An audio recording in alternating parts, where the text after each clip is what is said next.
In this episode, we're sitting down with recording artist Kurt Stevens to talk about his new EP, Polaroids, and his new single, 65. Stay with us. Welcome, friends, to the 3324 podcast. Another episode, hot and ready, right out of the oven, delivered to your favorite podcast provider. If you're new to the podcast, go ahead and give us a follow, because then you'll get notified when new episodes come out each and every week. Like clockwork, we lay them out there. We've got a very special episode for you. I'm super excited to welcome Kurt Stevens to sit down with us and talk about some of his new music, a lot of new music. So, Kurt, welcome aboard. How you doing? Thanks so much for having me. I'm doing great. It is really a pleasure and an honor to speak with you. I've been listening to your EP a lot, and we're going to get to that. And your new single, 65, which you just released like about 2 weeks ago, give or take, right? Brand new, fresh off the press. Yeah.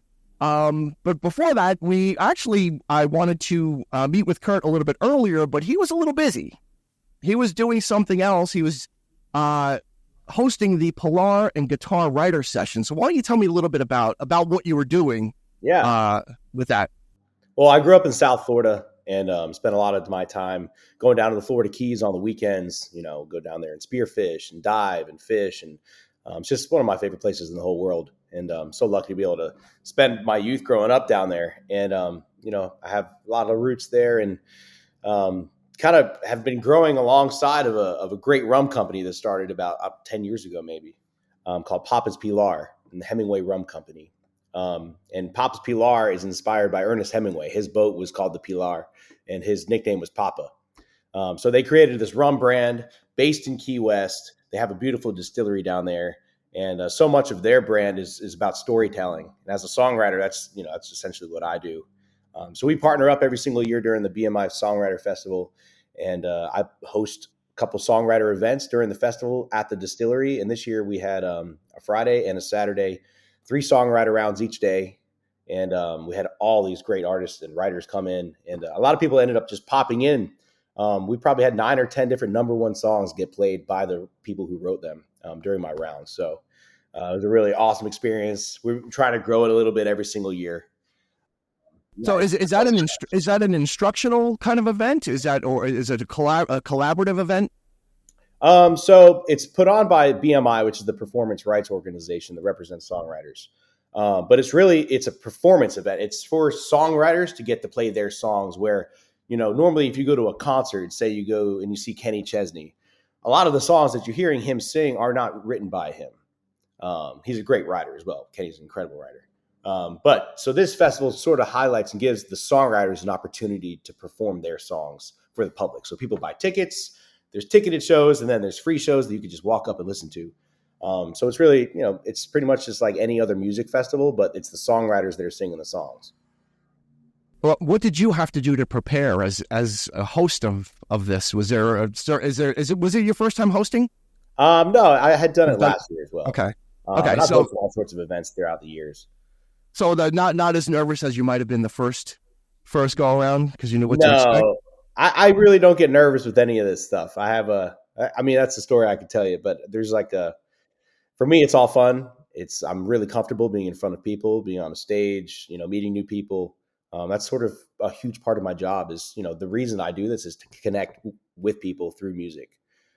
So this is just an opportunity for me to do it on almost a more casual basis. I just have a microphone in my hand and I'm talking to a bunch of people like they're all my friends. So I wasn't nervous. I just, I'm lucky to have a great network of people here in Nashville. I have a couple buddies that run a company called Country Connected. And every single week they put on events here in Nashville in different bars and venues. And they book up and coming songwriters. So for me, I was just like, hey guys, let's get together and let's put together an awesome schedule. An awesome lineup of up-and-coming writers, a lot of which who are now having massive success. Like I said, there was a bunch of number one songs performed. We had Tim McGraw. We had an artist, a writer. His name's Tim Nichols. He came. He just popped in and played. He wrote "Live Like You Were Dying" for Tim McGraw. It was like he just happened to pop in. And we had some other guys sing some Morgan Wallen number ones and Bailey Zimmerman number ones and all these awesome writers. So I'm just lucky to have a really good network to just plug in, and we just plugged and played. It wasn't hard at all. Wow, that sounds like a lot of fun. It sounds like just kind of almost more like a hang of just people, of like-minded people, kind of helping each other and 100%. getting exposed to getting their material exposed in a different way than having to go through and have an artist find it and then record it and then hope that it becomes something Exactly. bigger. And so for us as writers and artists, as not everybody there is an artist writer. I'm an artist and a writer. But for us, it's really an awesome networking opportunity. That's kind of why we go. Because I sang some songs with some writers I hadn't heard their stuff before, and we're like, wow, we should collaborate. So it's a really awesome networking event, and obviously Key West is just a great time and a beautiful place, one of my favorite places in the whole world. So yeah, awesome. Speaking of networking, how I came across your music was on social media. Yep.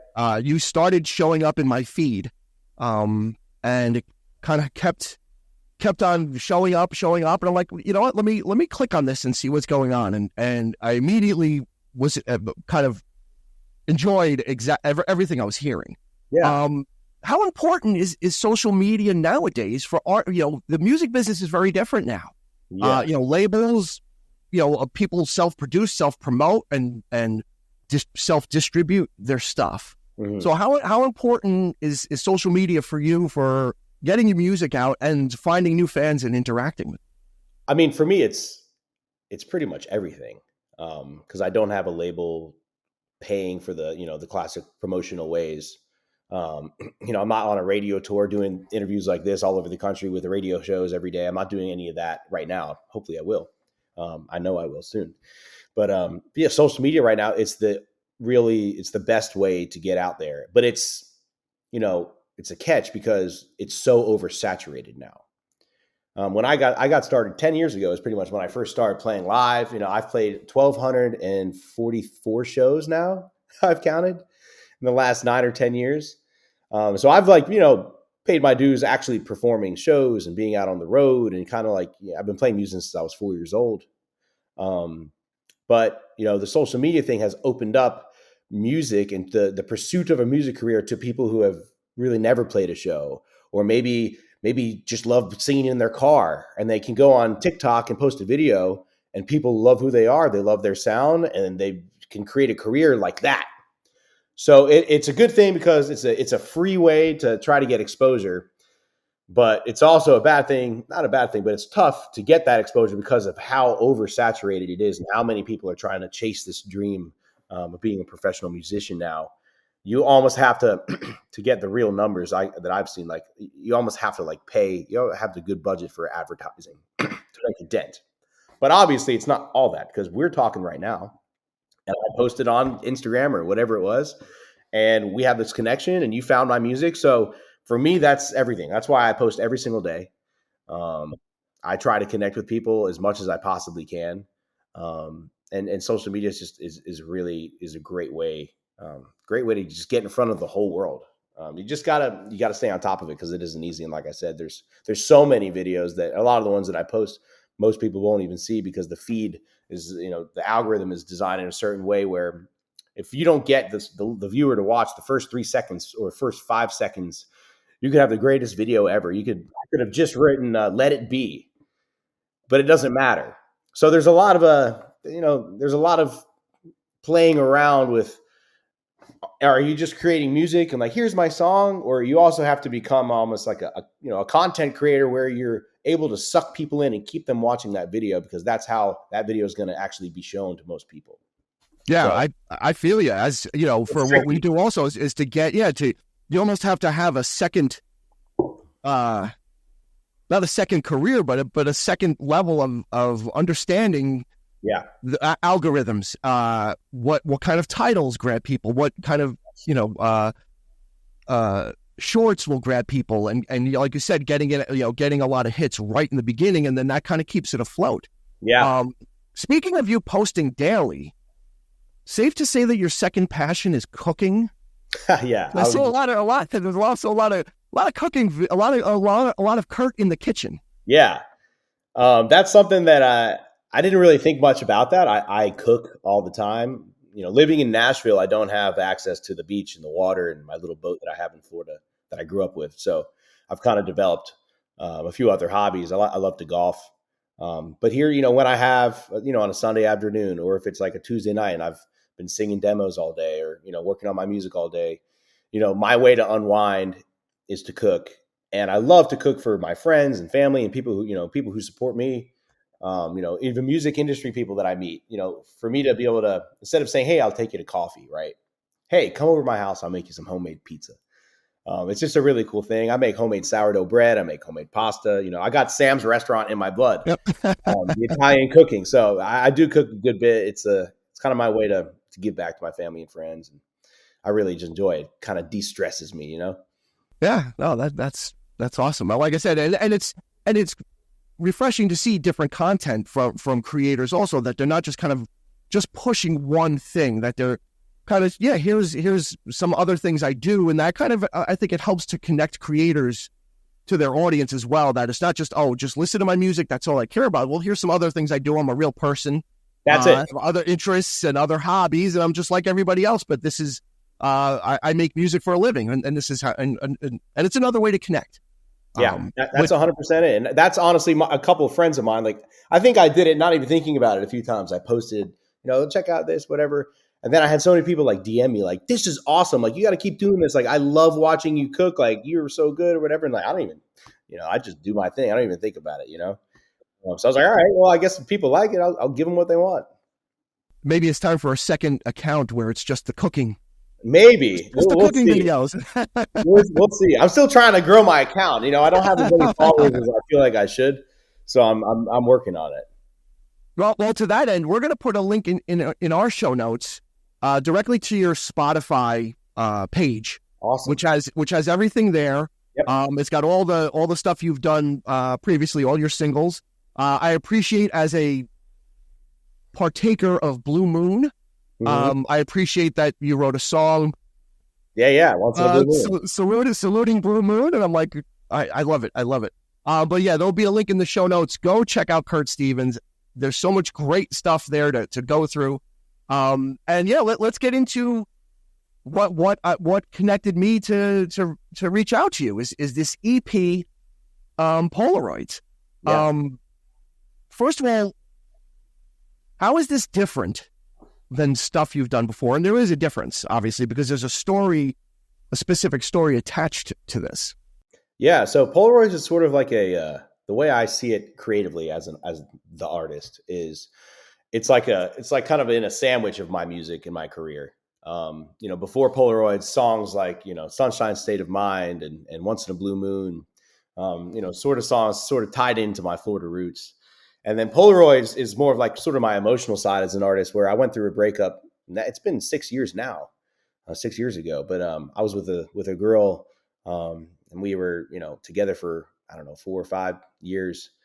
And we moved to Nashville together. We had a little 2-bedroom apartment together. Her mom set up my parents on a blind date. That's how my parents met. Like, we just had this little fairy tale story. And I thought we were going to be together forever, but things didn't really work out. I think she ultimately wanted to be with somebody that had a little bit more of a stable gig. And, we were living here in Nashville together, and I'm out writing songs and playing gigs and, not around. And, it's hard. And I don't hold anything against her. I hope everything is going well for her. But, things didn't work out, and I was pretty heartbroken. And I wrote all these songs. And I just felt like I needed to put them out. I felt like people could relate to them. So I recorded those songs probably 4 years ago. And then COVID hit. And I was like, I don't know if I should release these songs. I don't know what I should be doing with this. So I spent a lot of time kind of, having meetings with different, labels and publishers and different people that I thought can maybe, see this as a project and help me get it out there on a bigger scale. And then ultimately it just came down to like a year ago now. I was like, you know what? I just got to put this stuff out. I'm really proud of it. I think it sounds great. It's just time for me to put it out. So I just did every 6-week release schedule. I started doing a song every 6 weeks. And once all 6 songs were out, they were under the umbrella of Polaroids, the EP, and they're in chronological order. So you could listen to the EP and it tells the story of me going through this hard time and us breaking up and then moving on from the breakup. So it's my personal story, but it's a broad, it's something that most people could relate to that have gone through, had different relationships in their life. So for me, that's sort of like, it was like a one and done thing. I'm probably not going to put out music that sounds or feels like that. Again, it was a certain period of my life. And the way that I make music is, it's very personal to me. It's supposed to be telling stories that I've experienced, that I know. They say write what you know. So all the songs that I put out are things that I personally write, either by myself or with co-writers, and things that I either experience or overhear in conversation, or any of that sort of inspiration. And so Polaroids for me is really just like that chapter of my life when I was 24, 25 years old, going through my first real breakup and having to move out of this little apartment. I was there alone for 2 months after she moved out.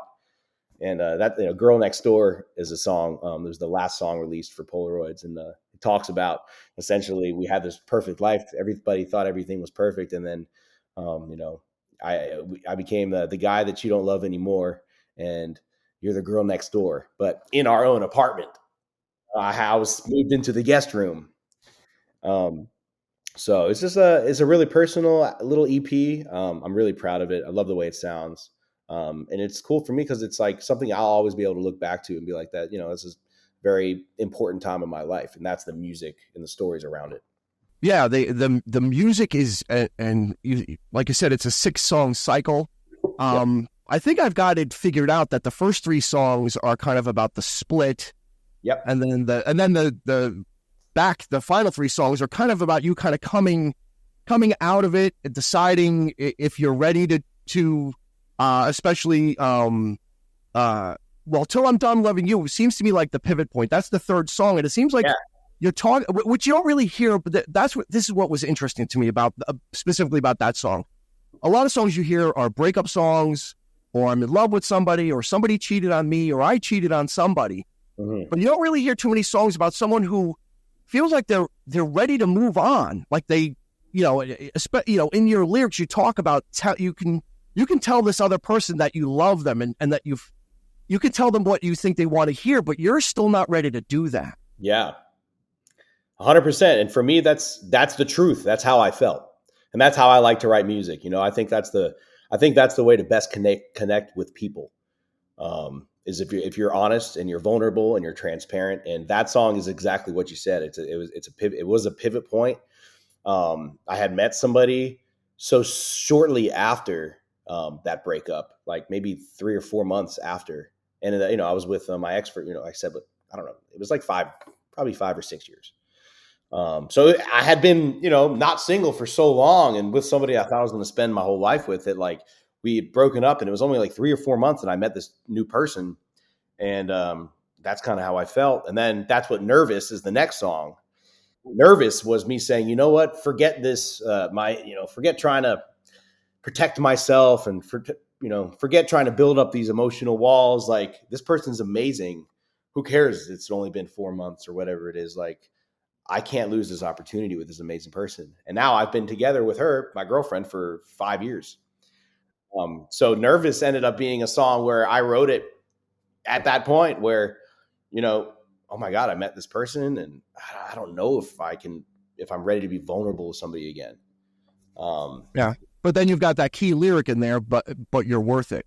But you're worth it. So it's about kind of pushing your chips back onto the table. Yep. Right. Because again, "Nervous" is a very vulnerable song, but it's a hard rocking song. I mean, I'm a sucker for well-produced music. Uh-huh. And "Nervous" kind of has that, like, when the song kicks in, it's just a full-on wall of sound, which I really enjoy. Like, what's great about this 6-song cycle is all the songs kind of have a different feel to them.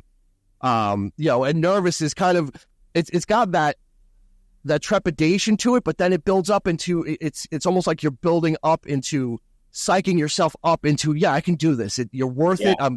I might get hurt again, but this is life, right? This is what happens in life. You can't just cut everything off.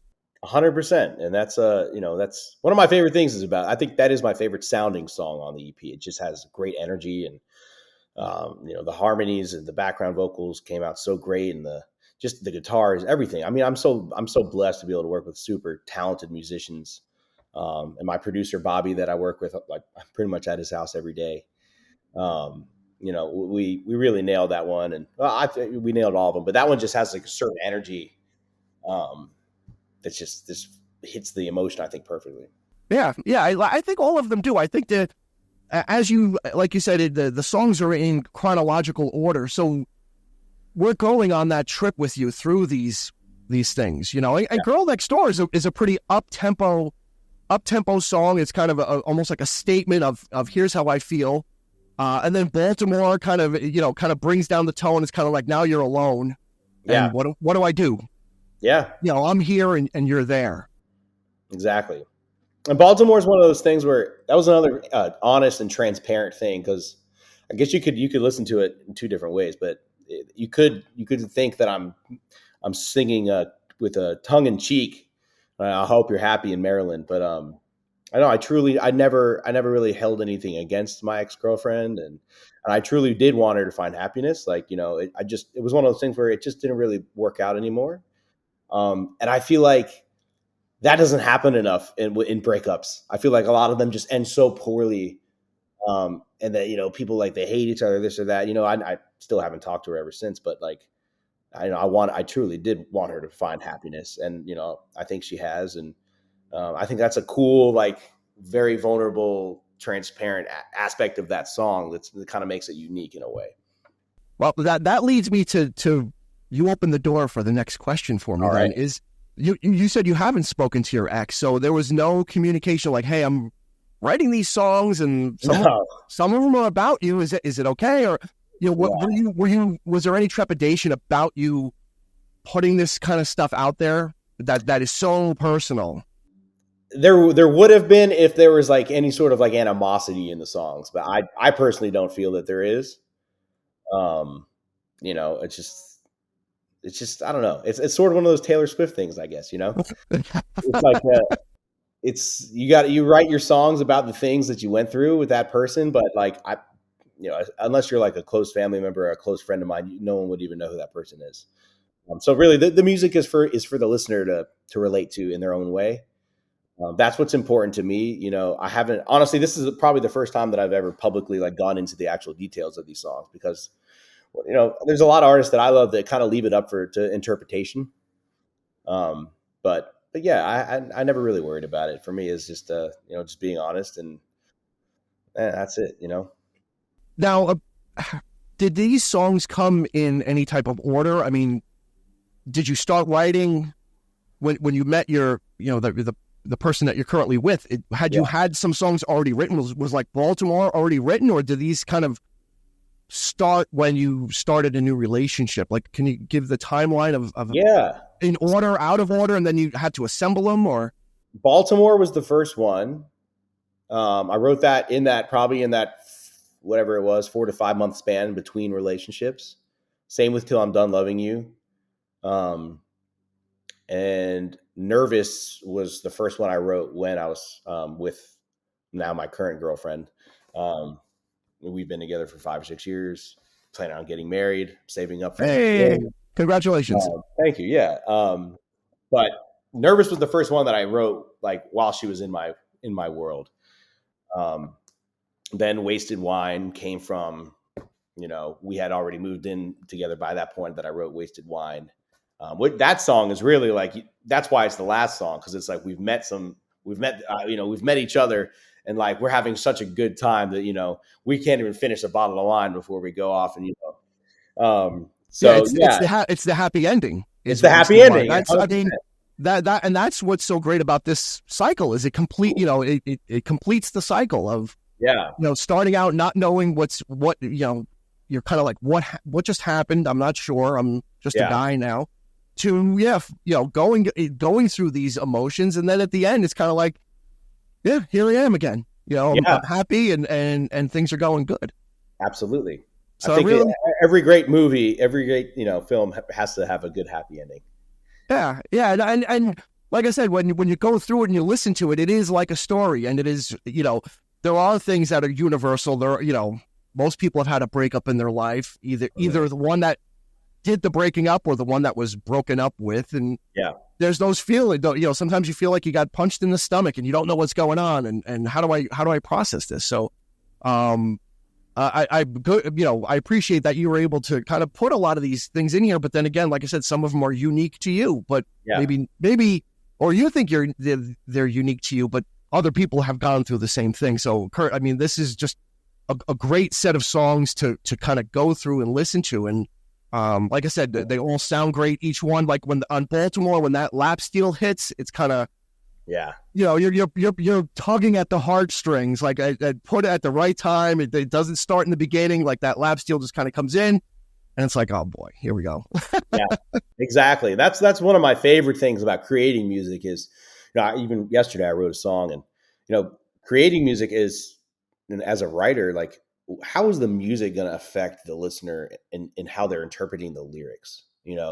So like if you have a sad song like that, having those chords that feel like the story and having that pedal steel come in at the right time and like all of that stuff is so much fun. Like that's kind of like the fun part for me, is creating that. So I'm glad you picked up on that, and it's I'm really proud of how that all came out. Yeah. So when you go into the studio, do you have most of that stuff like prearranged in your mind, or is there a collaborative thing of, well, here's the structure, guys, here's kind of where my head is at, and then do you kind of, is there a collaboration there, or are you coming in more fully formed with everything?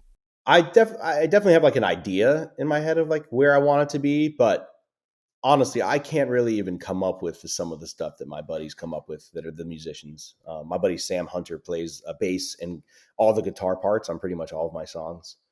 And he's become one of the most in-demand session musicians here in town. But, we'll listen to the songs together in the studio, and, he'll chart them out and we'll just get rolling. I mean, we'll start playing it down, and he'll just like, whatever flows out of him is just like that. Yeah. I'll be like, yes, let's keep that. We're like, what if we did this or this or that? And like, it's definitely a collaborative effort.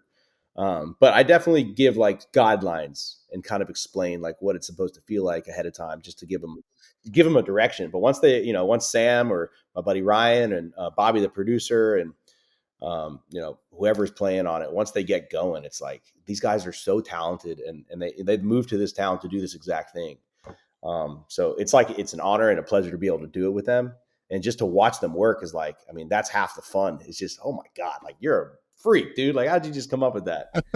Did any of the songs on Polaroids start out as one thing in your mind, but then evolve to something totally different once you got it into the studio and started collaborating? Or were they all pretty close, but then you just needed those little sparks? I think they're all pretty close. I think they all turned out pretty much as, how I would hope they would turn out. I guess I have enough discretion over the recording process so that they don't go like totally awry. But there was never any part where people, the guys that we were working with, there wasn't any moment where anybody like didn't know what direction we were supposed to go in. We all kind of understood the goal and we nailed it. So yeah, I don't really think so, but I think there are times where that can be the best thing to happen to a song. But as far as these 6, I don't think so. We kind of had it all in order. Why name the EP Polaroids? The way I thought about it was, I guess I had taken, I've gotten into film photography over the last like year and a half, and I have like a couple of really cool old 80s film cameras, 35 millimeter cameras and Polaroid camera, whatever. And I was just having fun with the Polaroid pictures, just like taking pictures with my friends and stuff. And it kind of hit me like, what if I made a Polaroid picture that kind of like spoke to the concept of each song as the single cover. And then I was like, well, that would make sense because each song is really just like a snapshot in time of my life. 65 is living together, is a snapshot of me living together with my ex-girlfriend and us breaking up while we were in the same apartment. Baltimore is a snapshot in time of when she went away, when she moved away. Like each song is a little snapshot. So I was like, what? I want to paint a picture with this EP. What better name it? Just Polaroids. Yeah. Cool. That's kind of how I came up with that. Cool. You said you posted on Facebook that you finally feel like you're making the music you're meant to make. How so? What's different now? I'm working on a new batch of songs. Okay. I think a lot of this, long story short, a lot of moving to Nashville, or you didn't even have to move here, but a lot of being an artist is the journey.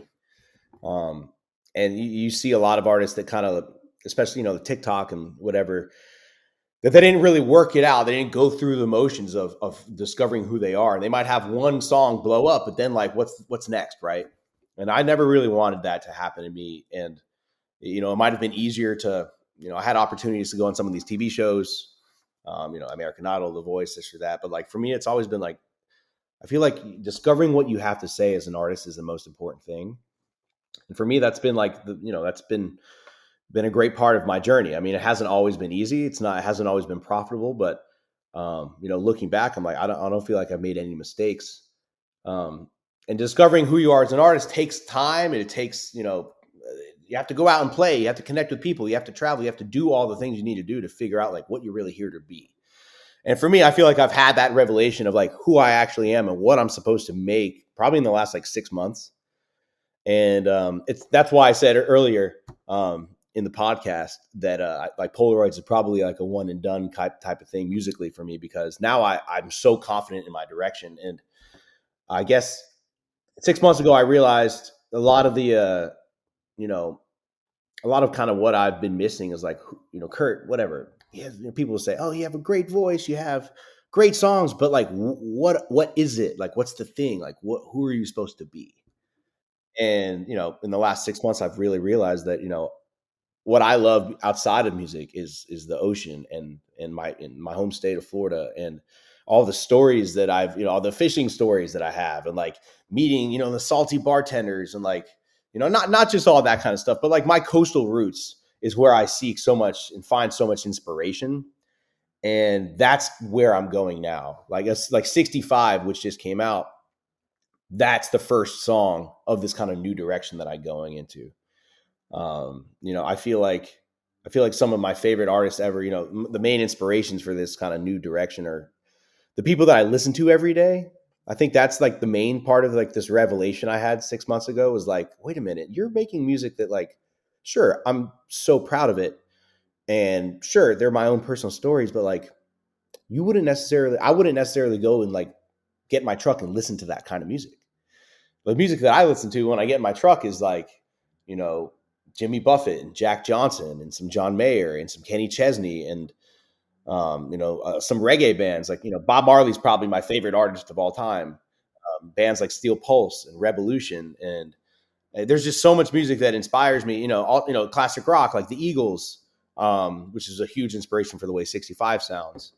Um, so for me, I'm like, you know what? Like, I need to start making music that I want to make for myself, that I would want to listen to when I get in my truck. Um, so that's where it's coming down to now. Is I'm working on this whole batch of songs, and I just finished recording another one called "Smooth" that I'm super excited about. It's essentially about a guy who had something bad happen to him, whether it was a divorce or lost his job, and he said, "You know what? Screw this. I'm going to drive down to the Florida Keys.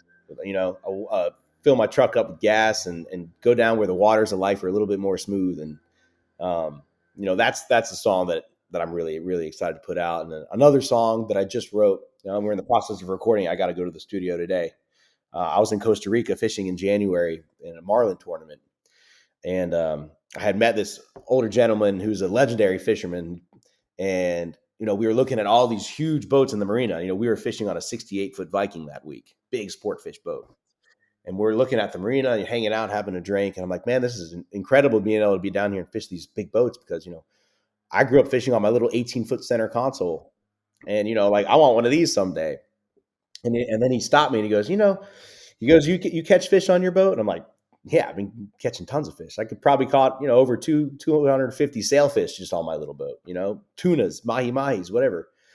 And he goes, all right, you have fun on your boat? I'm like, absolutely. He says, you love your boat? I'm like, yeah, man. And he goes, enjoy it. Enjoy what you have, because at the end of the day, there's always a bigger boat.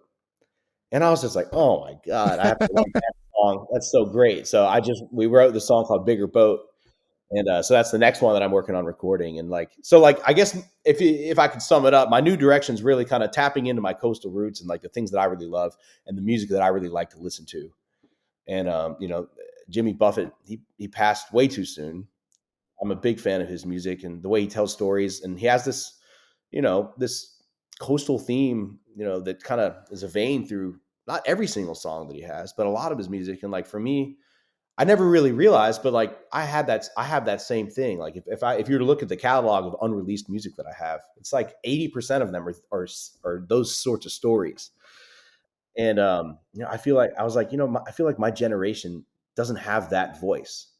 And so it's kind of my goal to like be that voice for my generation. So that's kind of where I'm going.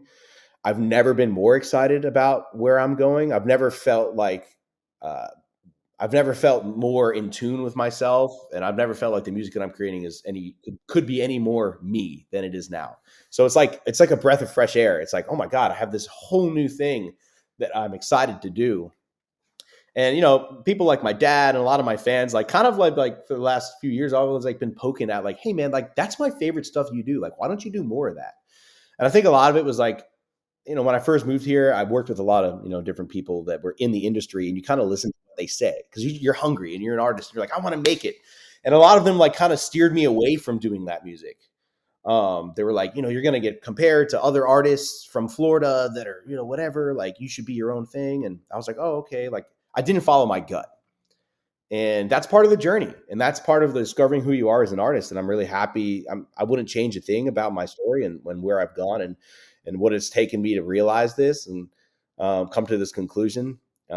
So like I said, I feel like I have something to say now, and I know what direction I'm supposed to be in. So it's kind of a sandwich though, because I have put out songs that are in this vein. And Sunshine State of Mind, which is the summer song I put out a couple years ago.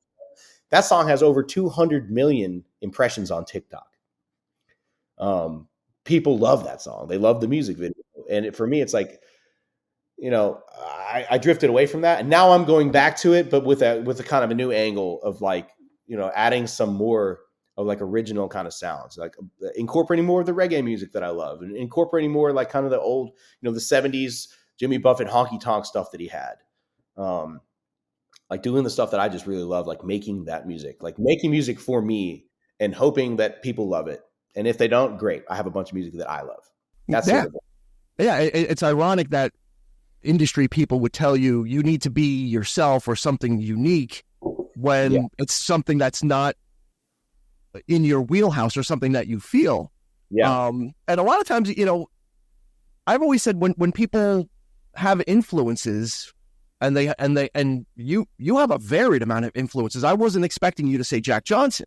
He's my number one most listened to artist on Spotify. I love Jack Johnson. So it's interesting, and so everybody processes influences differently. So you could be influenced by the same four people that someone another artist might be, but the music might sound very different because you're taking different aspects of what connects to you, and then running it through Kurt's process, and then when it comes out, it is something unique. I think it'll always be something unique unless you're specifically trying to say, I want to make a song that sounds like X. You know, but when you're running it through your process, I think no matter what, you're going to get something that's uniquely you because you're pulling different things from it. Now, you mentioned Jimmy Buffett. He figures into 65, Absolutely. right? So why don't you tell me a little bit about how the title and how it relates to Jimmy Buffett? Yeah, so it's kind of a strange thing, but growing up in South Florida and being like a diehard fisherman and someone who, was on boats every day and someone who free dived after school and spearfished and whatever, like spending all my time on the water when I wasn't making music growing up. I didn't really listen to him at all, like in my youth. Not really much in like high school, not really much in college. And then like when I moved to Nashville, I got kind of homesick and started wanting more of that music and started getting into Jimmy. But it really wasn't until like, I don't know, maybe a year and a half or 2 years ago that I really started like dive in and be like, what the hell have I been missing my whole life? Like these songs this is my life. Like this is a soundtrack of my life that I didn't even know about it. And a lot of me like falling in love with his music was I was in Publix a year and a half ago, 2 years ago. And there was this Life magazine and it was the Jimmy Buffett edition. And I'm like, I feel like I have so much in common with this man and I don't really know much about him. I don't really know that many of his songs. Like I've been playing a few of his songs like forever. I've been playing Trying to Reason with Hurricane Season and A Pirate Looks at 40 for 10 years. I've been playing, like I know some of his music, but I never really dove into his catalog. So I was like, I'm going to buy this magazine. Sure enough, I leave Publix. I look at my receipt and I'm like, 19.99 or whatever it was for this magazine. I'm like, holy shit, like, I better get something out of this thing. Like I hadn't bought a magazine since I was like 10 years old. Like I didn't know they were $20. So I go home and I'm reading it and I flip to this page and there's a quote and it says, "I don't believe in waiting until you're 55 to enjoy your times." And I was like, man, that's powerful, because that's sort of like been my MO. I'm rolling the ultimate dice with my entire life, chasing this crazy, absurd dream that I always compare it to being a Major League Baseball. Like there's 30 teams and there's a 40 man on each team. So you got 1,200 active Major League Baseball players, 1,200. It's impossible to become a Major League Baseball player. How many huge, successful country acts are there? Definitely not 1,200. Like it's hard.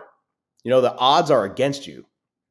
And, so you're rolling the dice, and I don't believe in waiting till you're 55 to enjoy your times. To me means, don't wait till you're retired, or don't push off till someday to try to be the version of yourself that you want to be, or travel someplace that you want to go, or totally reinvent yourself, or try an oyster for the first time. Like it could mean anything, but just don't push things off that you want to do. Like figure out how to do it.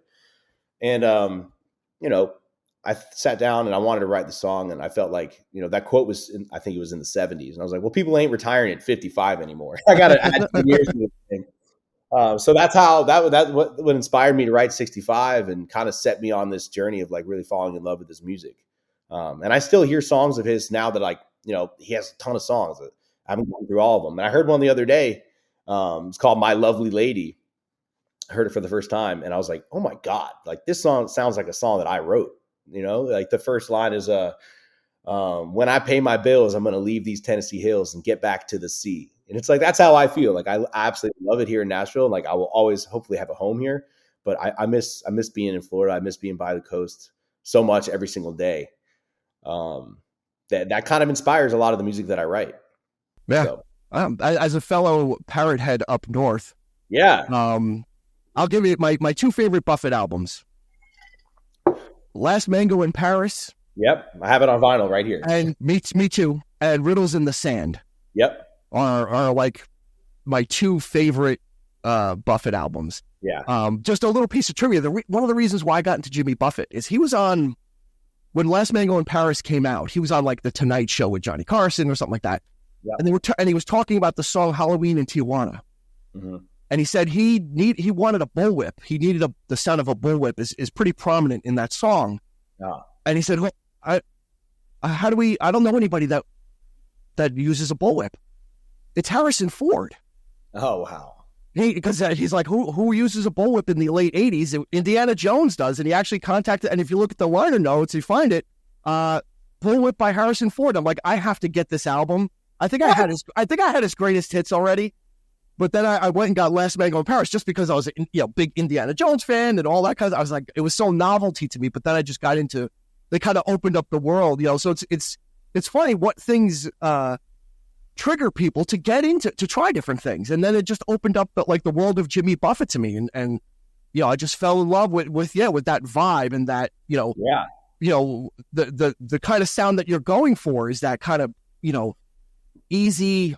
But storytelling, but accessible and also universal. I think a lot of people feel, in the song, like I said, in the material you're writing, even Polaroids, all that stuff people have felt and they've gone through. But again, putting your spin on it and looking at it through your lens makes it something totally unique, Kurt.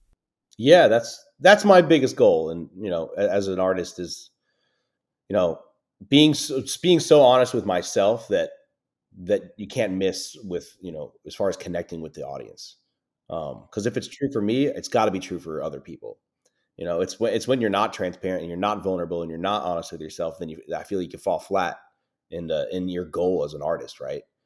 You could write music for yourself and never release it to the world, and that's totally fine. But for me, I've always wanted to connect with people and, travel the world playing music and That's what's important to me, is like having an effect on other people is like why I got into music in the first place. Um, I can tell you the story. It's sort of a long story. It's not really that That's long, okay. but We've got time. um, We've got as much time as you have. the long story of why I even do this is when I was, 4 years old, I started playing classical piano. My dad got me lessons because he loves classic rock and southern rock and country. Like, and he always like, I guess he saw at a young age. Like I was singing when I was like 2. He's like, he's got it. Like he has music in him and he has a great ear and he can sing a little bit. And he always wanted me to be a musician. And he loves Elton John and Billy Joel and all these people that he was like, well, all the best people I know, they got their, they started off playing classical music. It's the foundation of their musical knowledge. So from like 4 to like 18, that's all I did. 3 hours a day, all state competitions and stuff, Chopin and Bach and whatever. But when I was like 13 or 14, that's when he was like, hey, like you love all the music I love. Like I loved classic rock growing up and country and southern rock. Like I wasn't really listening to like what all my friends were listening to. I was kind of like a weird outcast. So I was like, you're right. Like I need to start playing some like Elton John. So I started to learn how to like play and sing. And I was slowly teaching myself how to do this like new thing, like pop music. And we had a family friend. Her name is Terry. She was an awesome lady. She lived, not too far from us. And her daughter was my little sister's best friend. She was a single mom. She'd come over our house all the time and just sit on the couch and listen to me play and sing. And she was the first person, besides my parents, of course, to think I was any good, that had anything, any talent. And she'd come over, have a glass of wine, listen to me play while her daughter played around with my sister. And she had breast cancer. And then she beat it. So everyone was happy, whatever, but it must have came back without anybody else knowing. And she didn't tell anybody. She was not anyone who like wanted any pity or anything like that. Like she was like a life of a party kind of lady. Um, so one day she came over and I'm on the piano bench and she goes, Kurt, come here. I got to ask you a favor. So I hop up off the bench. I'm like 14 or 15 at the time. Hop up off the bench. I go into my kitchen and my mom is in like the far corner, like crying her eyes out. And I don't know I've only seen my mom cry a couple times. I was like, what the hell? And I'm like, what's up? Like, and Terry goes, could you do me a huge favor? I said, yeah, of course. Like, what would you need me to do? Like, I could walk your dog, like anything. And she goes, would you please do me the honor of singing at my service? Oh, wow. She had terminal cancer and like, I guess didn't want to tell anybody until she knew it was the end. And, I burst into tears. I was like, of course, like, I don't even know what to say. Like, it was like really like a horrible day. So I was like, she left. And over the next week, I was like, I'm figuring out what am I going to play? And she loved when I played Candle in the Wind by Elton John. And she loved all the Elton John songs I played. I don't know if she loved Candle in the Wind, but she loved Elton John. And she loved when I played Imagine by John Lennon. So I learned Imagine, like memorized it. And then I wrote my first song ever, which was I rewrote Candle in the Wind, all the lyrics, but for her and her life. And it just so happened that her middle name was Jean. It was like Terry Jean. It fit perfectly in the song. It was wild. So my dad and I wrote that together. But at the time, I was playing all these classical music like competitions. It's like a black room. You can't see any of the judges. And I'm playing like 30-page things by memory. And I had like multiple competitions in a row. I had messed up. And I lost my place in the song and I like, flunked out of the competition. I'd never done that. I don't know if it was puberty. I don't know what it was, but I started like losing it. I started getting performance anxiety. So I was super, super, super nervous to do this. I go and see her one last time before she passed away. And she said, thank you so much for doing this, but this is the greatest gift I could ever give you. She said that's to me. And I'm like, what? Like, this is horrible. Like, one of my best friend's moms is just dying. I love this person. Like, what do you mean? Like, this is the greatest gift I could ever give you. But I couldn't get that out of my head. She ends up passing away not long after that. The day of the service comes. I didn't know when I was going to play or what I was going to be. There was a huge church in Boca Raton, and I opened up the service. I played Imagine. Everybody loved it, and I got through it, shaking and crying, but I didn't mess up like I had been at the competitions. Sat back down on the pews, and my whole town was there, like hundreds of people, my whole family, all my friends, my principal, the school was there, the mayor was there. So the service goes through, and then they say, now Kurt Ciencio is going to come up to sing a final song to close out the ceremony, his rendition of Candle in the Wind for Terry. So I go up there and I start playing and singing. I'm crying, I'm shaking, but I'm not messing up.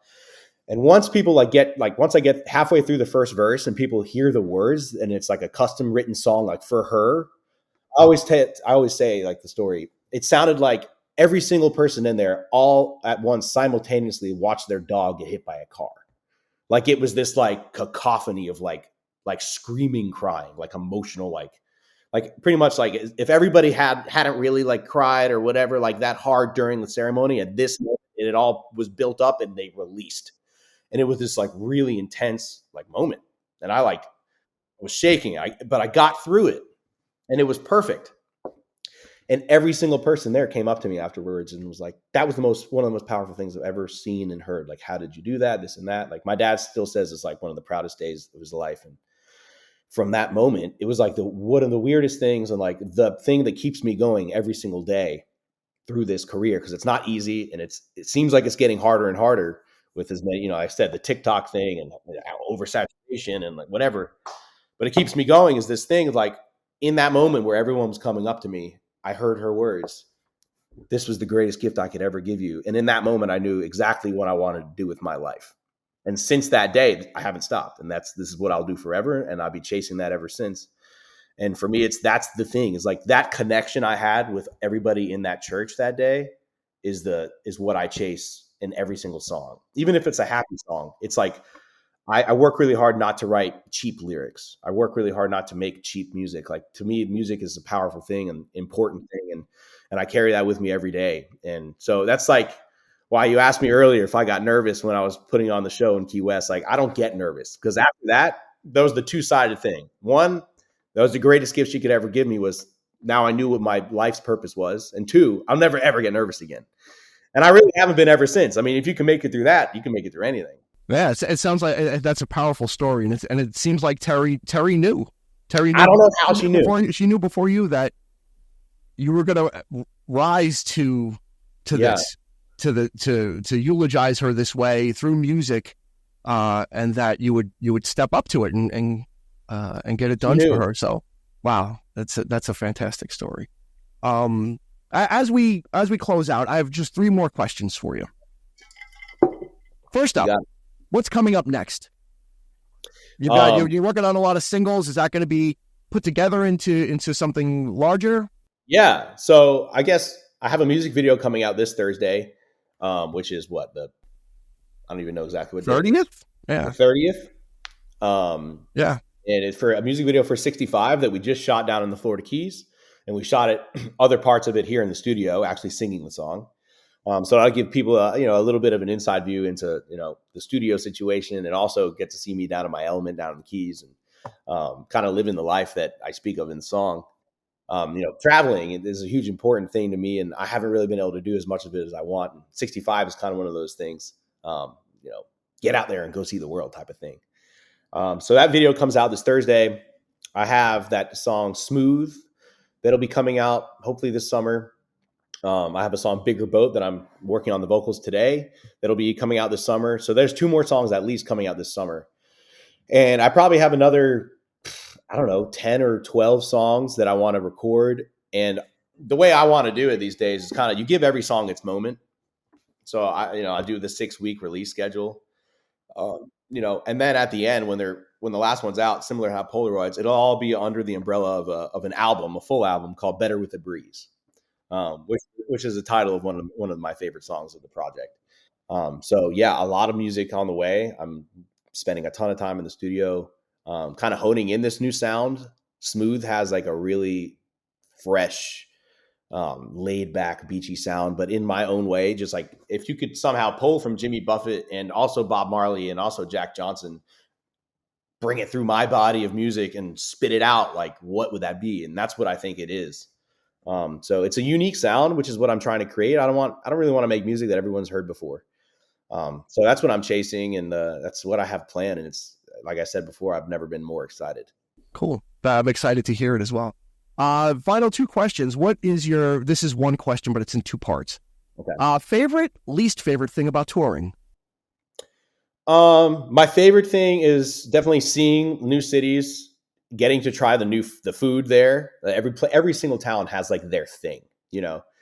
And also and just meeting people who connect through my music. You know, it's crazy like getting to meet people who love your songs that you've never ever seen or talked to before, and you have an instant relationship with somebody because, you know, like I said, if you're creating music that's true to yourself and you're telling your own story, and some person in Kentucky heard that song, like you know each other in a way.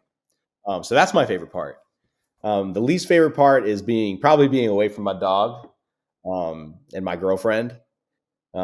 She comes with me a lot of the time, but yeah, probably just being away from my house and like just the creature comforts of home and being able to cook my own food and like, um, but you know, that's all fine. I ain't worried about that. Like I want to be out there playing 160 shows a year, traveling around the world, traveling around the country, and you know, meeting people, making connections, and you know, telling the stories. I mean, that's that for me. I don't write a song. I don't write 2 songs a day or a song a day like a lot of my buddies do. Like a lot of my friends, they write every single day.